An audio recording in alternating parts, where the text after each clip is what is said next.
अवधूत चिंतन श्री गुरुदेव दत्त श्री स्वामी समर्थ। सर्वप्रथम सर्व आपल्या स्वामी भक्तांना दिवाळीच्या खूप खूप खूप शुभेच्छा। आज आहे लक्ष्मीपूजन आणि संध्याकाळी आपण जे लक्ष्मीपूजन करणार आहोत त्याचसोबत आपण काही उपाय करणार आहोत। तर ते कशासाठी की आपल्या घराला जी काही नजरबाधा झालेली असते किंवा दृष्ट झालेली असते, नकारात्मक शक्ती आपल्या घरामध्ये असते, कोणी येऊन गेल्यानंतर किंवा काही गोष्टींमुळे घरात भांडणे होतात, तसेच आपले जे काही वाहनं आहेत, यंत्र आहेत, त्याच्यावरून देखील आपल्याला एक नारळ ओवाळून टाकायचा आहे की ज्यामुळे जसं मी तुम्हाला सांगितलं की घराला नजर लागते किंवा दृष्ट लागते तर ती निघून जाते। आणि आज जो आहे हा महायोग आलेला आहे, लक्ष्मीपूजनासोबत शुक्रवार देखील आहे। माता लक्ष्मीच्या सेवा करून आपण त्यानंतर ही एक सेवा करायची आहे, म्हणजे हा उपाय करायचा आहे की ज्यामुळे आपल्या घराची दृष्ट लागलेली जी असते किंवा नजर झालेली असते ती निघून जाते। तर नेमकं आपल्याला काय करायचं आहे आणि कोणत्या पद्धतीने करायचं आहे संपूर्ण माहिती आपल्या व्हिडिओमध्ये दिलेली आहे, तर व्हिडिओ शेवटपर्यंत बघा।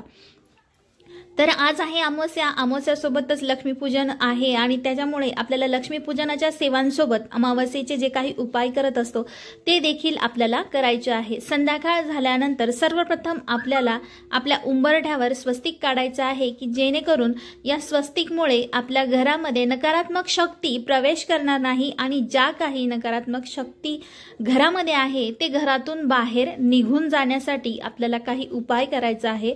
तर आपल्याला उपाय जो करायचा आहे तो नारळाचा उपाय करायचा आहे। आता या उपाय करण्यामागचं कारण काय बघा, आपल्या घरामध्ये सतत काही गोष्टींमुळे आजारपण चालू असते की जे बरं होत नाही किंवा काही केल्या फरक पडत नाही। तर हे कशासाठी किंवा का असतं, तर आपल्या घरामध्ये काही नकारात्मक शक्ती असते की ज्या डोळ्यांनी आपल्याला समजून येत नाही किंवा जे भांडणं होतात असे का होत असते की बघा, तुम्हाला बऱ्याचदा अनुभव आलेला असेल की कोणीतरी आपल्या घरामध्ये येतं, काही गोष्टींमुळे काही कारणांमुळे ते आपल्या घरामध्ये येत असतं आणि त्यांच्या गेल्यानंतर आपल्या घरामध्ये इतर काही गोष्टींमुळे भांडणं होत असतात। तर हे का होतात, कटकटी का होतात, याचं कारण एकच आहे की घराला आपल्याला दृष्ट लागून जाते किंवा आपल्या घरातल्या व्यक्तींना दृष्ट लागून जाते।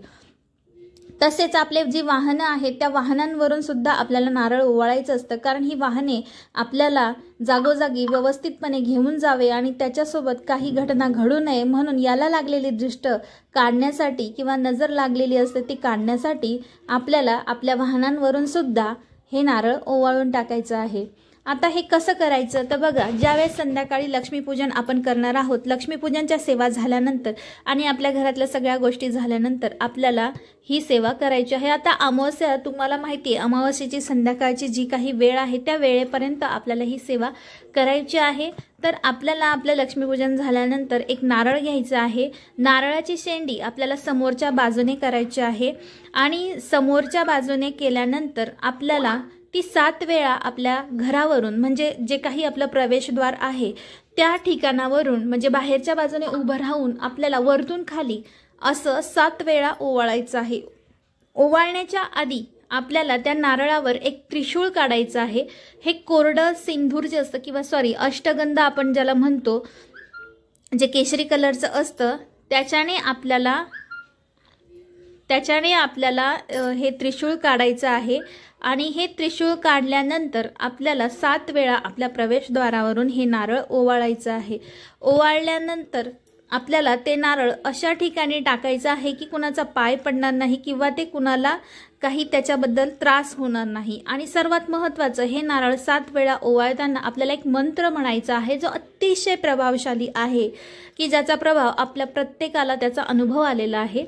तर नारळ हातात घेतल्यानंतर ओवाळताना तुम्हाला श्री स्वामी समर्थ, श्री स्वामी समर्थ, श्री स्वामी समर्थ असा मंत्रजाप करायचा आहे। असा मंत्रजाप करून हे नारळ ओवाळल्यानंतर तुम्हाला ते अशा ठिकाणी टाकायचं आहे की ज्यामुळे जे नारळ म्हणजे कुणाच्या पायी लागू नये किंवा त्याच्यापासून कुणाला त्रास होऊ नये, अशा पद्धतीने ते नारळ तुम्हाला तिकडे टाकायचं आहे। आणि आपल्या गाडीवरून नारळ ओवाळण्यासाठी मग बऱ्याच जणांना असं वाटत असेल की पुन्हा तेच नारळ घ्यायचं का, तर नाही, वाहनासाठी तुम्हाला वेगळं नारळ घ्यायचं आहे। आणि पुन्हा हीच कृती तुम्हाला करायची आहे. जशी आपण घराच्या प्रवेशद्वाराच्या समोर उभं राहून केलेली आहे तशीच कृती तुम्हाला तुमच्या वाहनासाठी, तुमच्याकडे मोठं वाहन असेल, तुम्ही त्याच्यावर काही व्यवसाय करत असाल आणि अचानक आपला काही धंदा असतो त्याच्यावर किंवा काही व्यवसाय असतो, त्याचं जे इन्कम आहे ते अचानक कमी होतं किंवा काही गोष्टी घडतात, इतर काही गोष्टी असतात त्या घडू नयेत म्हणून आपण आपल्या वाहनाची देखील ही नजरबाधा असते किंवा दिष्ट लागलेली असते ती काढून टाकण्यासाठी आपण हा नारळाचा उपाय करायचा आहे.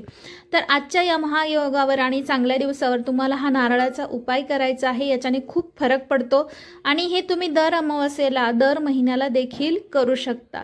तर आजच्या व्हिडिओमध्ये एवढाच उपाय सांगायचा होता. पुन्हा भेटूया अशाच एका नवीन व्हिडिओसोबत. तोपर्यंत सर्वांना श्री स्वामी समर्थ.